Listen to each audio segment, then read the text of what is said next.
So real quick, I understand the city's involved, and I understand you're involved. Are there talks directly from the city to grocers, or is it always passed through you? I mean, if you're going down and leaving your card somewhere, was the discussion? I have it on my Facebook. Do you want to build a grocery store? Call me.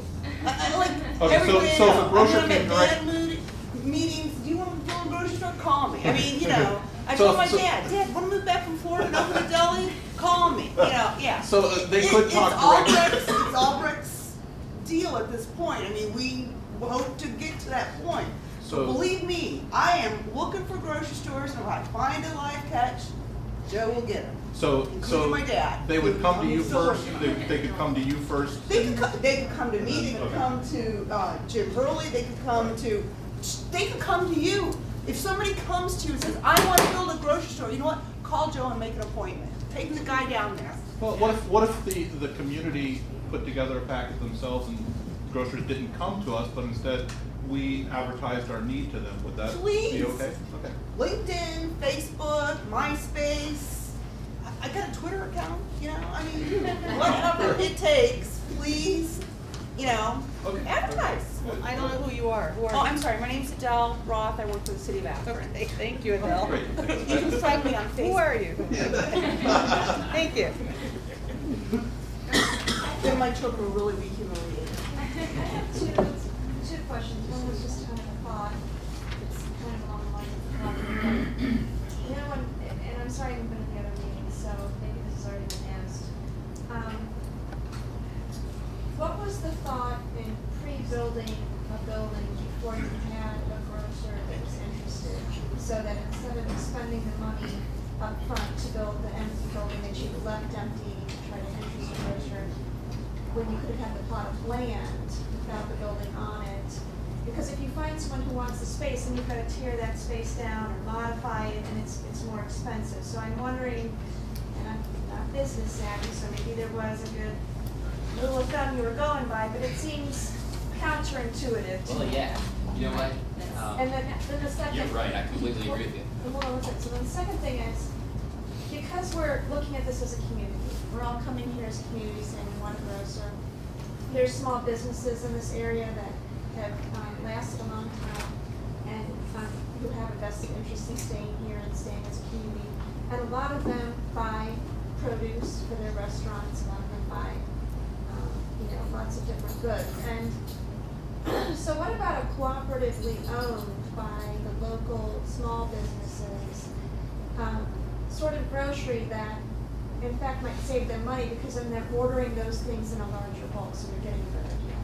So, you know, say that, I don't know, and I don't know that this would work with Chipotle because they probably their own gig, but, or Metroburger, but it seems to me like if there were enough people who were buying tomatoes and apples and oranges and lettuce and they said, hey, well, if we all order from the same group, you know, and if they each own a section of that cooperatively,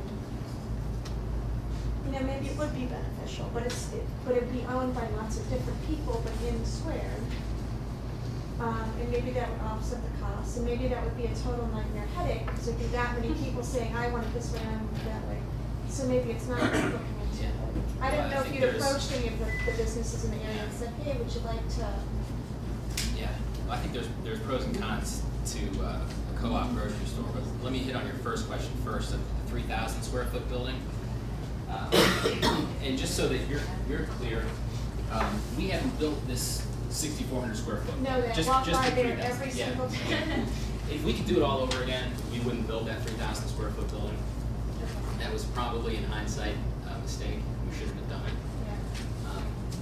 You know, but at the same time, this is a site plan that was attached to the joint development agreement and that was kind of vetted by the community, and everybody kind of had their input into it. So we were trying to go forward based on the site plan. And we just kind of pulled the trigger a little bit too quickly on that 3,000 square foot building, so I wish we hadn't done it, but that's kind of the reality that we're at What's right the difference between a co-op where it's owned by the people in the community and there's volunteers running it versus a cooperatively owned by businesses? Is there a difference? or? Yeah, that's a distinction I'm not familiar with. I can't address the co-op aspect of the second part of your question. In the first forum, there was a gentleman who was interested in opening, or at least investigating and pursuing the idea of a co-op. Like a traditional co-op? Yeah, and there's all kinds of very good online information. There's even a .coop domain. There's a National Association of Cooperative Grocers, so there's all kinds of online information. And we shared some of that information back and forth, and he came to our office and we met and we talked. You know, I think he's still working on it, in pursuing that idea. I think it's a good one. I think that you're right. You know, it helps. One of the main hurdles is the upfront capital cost to open a grocery store, and then the ongoing risk of operating a grocery store. And a cooperative ownership structure, I think, can help to kind of dilute some of those risks off one specific individual.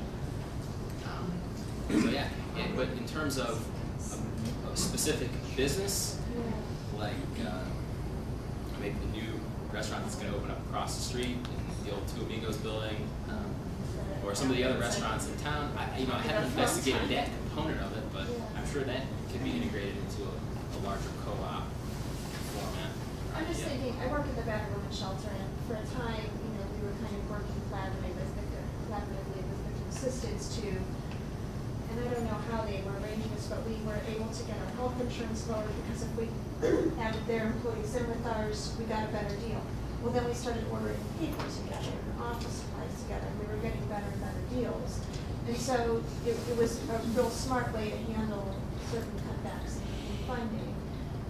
And I don't know if that's a nonprofit role, so I don't know how that spells itself out in a for-profit role, but it just seemed like a possibility to offset some of the costs. And then I think about this particular neighborhood and how it cares about, well, there's a good portion of it cares about the environment, community walkability, and I think about utility costs. So if you are going to build something, I'm wondering about how we could use some green technology to offset utilities and offset. And even if you were building a 2-story or basement, you could still possibly make the entire roof solar panels or some I don't know, something.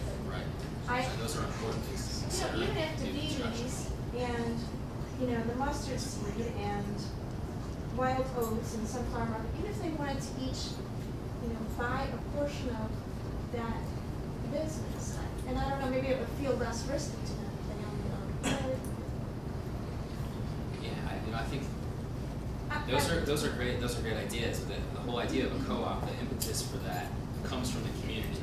Yeah. It's a cooperatively owned, community-owned grocery store, and so we were kind of hoping that it would kind of, the idea would kind of generate, within the community, and somebody would come to us with a core group of individuals that really wanted to kick in some of the capital necessary to get things off the ground. And that's tough. Trust me, it's not an easy thing to come by. So there was the one interested party that has taken it upon himself to exchange some emails with me, come down and spend some time. And last forum, there was more interest